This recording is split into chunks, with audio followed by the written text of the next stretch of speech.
Assalamualaikum warahmatullahi wabarakatuh. Let's open our program by praying Bismillah together. Bismillahirrahmanirrahim. Okay, Alhamdulillahirabbil alamin. Good morning students. How are you today? Alhamdulillah, kita masih diberi kesempatan, masih diberi kesehatan sehingga kita bisa bertatap muka secara jarak jauh, ya, dalam kondisi sehat walafiat. Today our material is about expression obligation, ya. Jadi materi hari ini, materi kita tentang ungkapan menunjukkan tentang sebuah kewajiban, ya. Expression obligation. Kita bisa menggunakan must ketika kita mau mengungkapkan suatu kewajiban. Must di sini artinya harus atau wajib, yaitu sesuatu yang harus dilakukan dan dikerjakan. Jika tidak, akan ada konsekuensinya. Rumusnya adalah S subject ditambah must ditambah verb 1 dan bisa juga ditambahi objek. Rumus yang kedua, ya, subjek ditambah must be ditambah adjektif atau kata sifat ditambah noun atau kata benda dan ditambah adverb atau kata keterangan. Kalian bisa pilih, ya, bisa ditambah adjektif, bisa ditambah noun atau bisa ditambah adverb.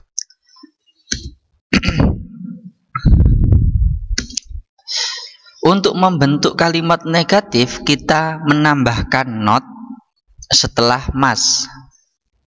Untuk membentuk kalimat tanya atau interrogatif, kita letakkan must di depan awal kalimat. Contoh, ini kalimat positif, ya. Robert must wear his OSIS uniform on Monday.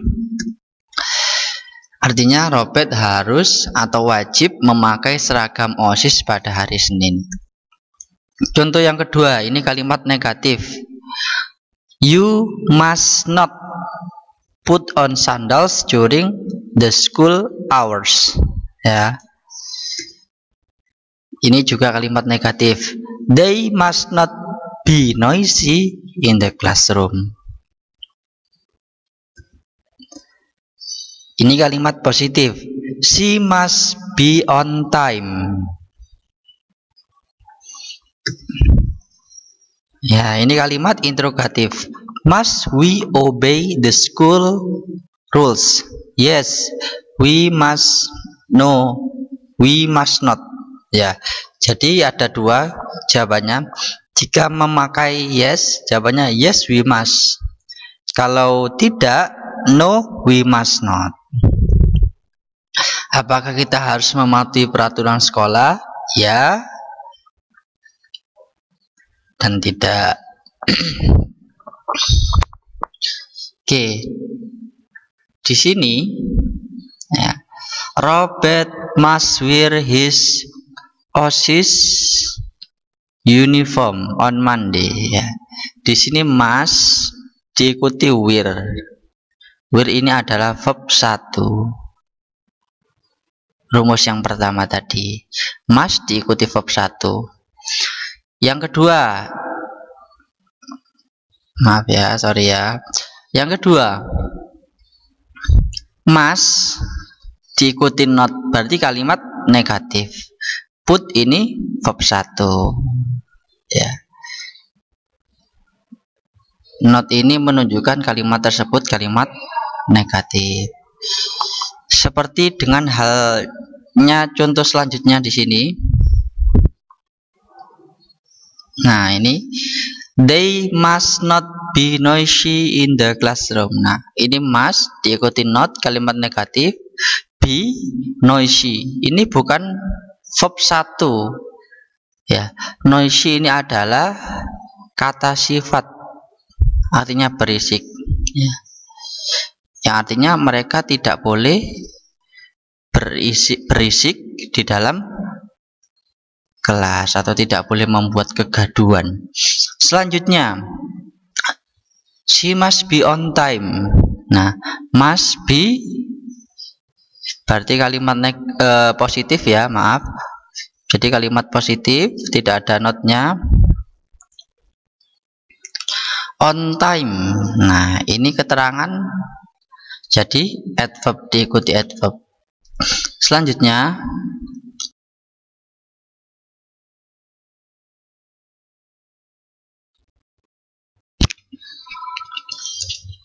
nah, oke, kita perhatikan dialog ini.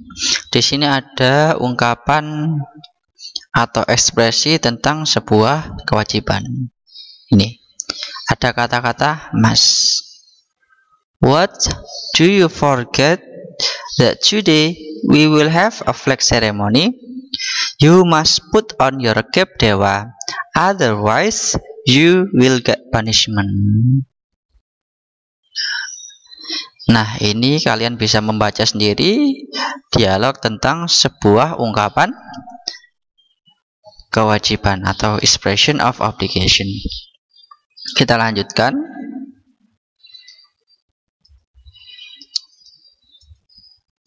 Nah, selain must, expression obligation bisa memakai have to atau has to.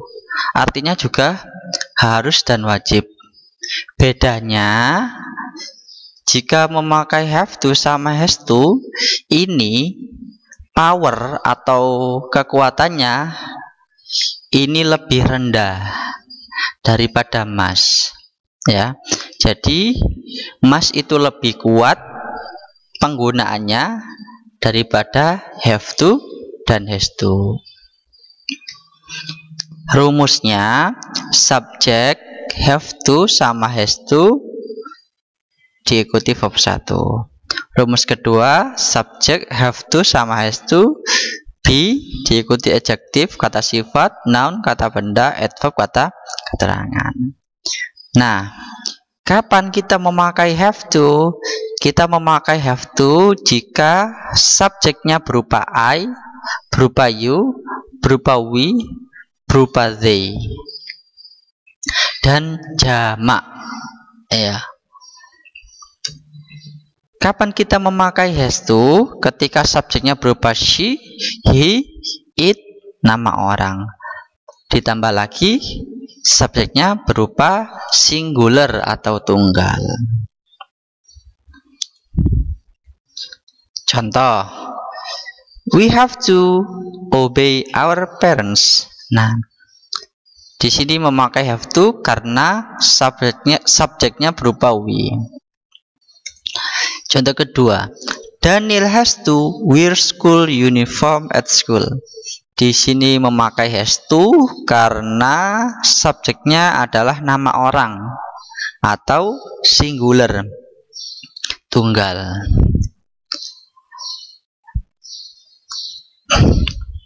Selanjutnya, the students have to do the homework. Di sini memakai have to. Mengapa?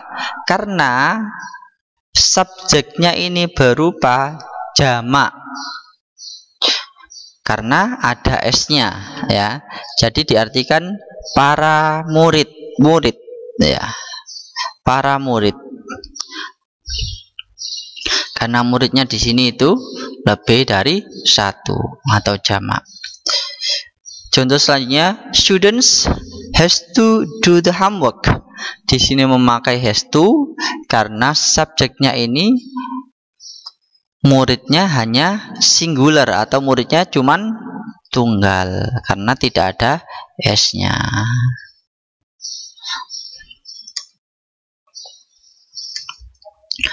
Expression suggestion. Nah, kita memakai should. Nah, expression suggestion itu artinya ungkapan, ya, yang digunakan untuk memberikan saran, ya. Suggestion itu artinya saran. Yang namanya saran sifatnya tidak wajib, berbeda dengan obligation, kewajiban atau keharusan.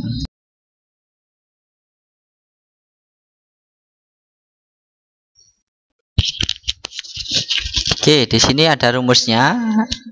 Rumus yang pertama adalah subject should diikuti verb 1. Rumus yang kedua, subject should be diikuti adjektif, kata sifat, noun, kata benda, adverb, kata keterangan. Contoh, Susie should drink medicine to get well soon. Nah, Susie sebaiknya minum obat supaya cepat sembuh. You should be calm in the classroom. Nah, should be calm ini adalah kata sifat menggunakan rumus yang kedua. Should be diikuti adjektif. You should bring your dictionary. Ya, should bring ini memakai rumus yang pertama. Should diikuti verb 1. Bring ini adalah verb 1. Selanjutnya, untuk membentuk kalimat negatif, kita menambahkan not setelah should. Untuk membentuk kalimat tanya, kita letakkan should di depan awal kalimat. Contoh, Irman should not eat sweet and hot food. Nah, di sini ada should diikuti not, berarti kalimat negatif. I should not leave her alone. Should diikuti not, jadi kalimat negatif.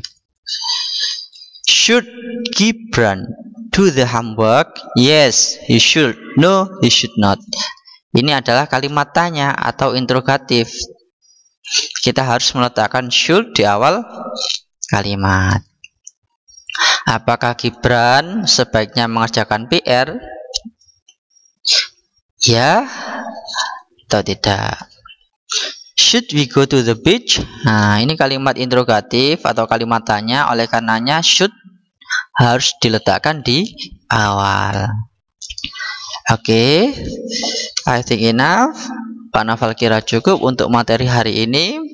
Kita tutup pelajaran hari ini, pertemuan hari ini. Semoga bermanfaat. Kita tutup dengan bacaan Alhamdulillah bersama-sama. Alhamdulillahirrabbilalamin. Assalamualaikum warahmatullahi wabarakatuh.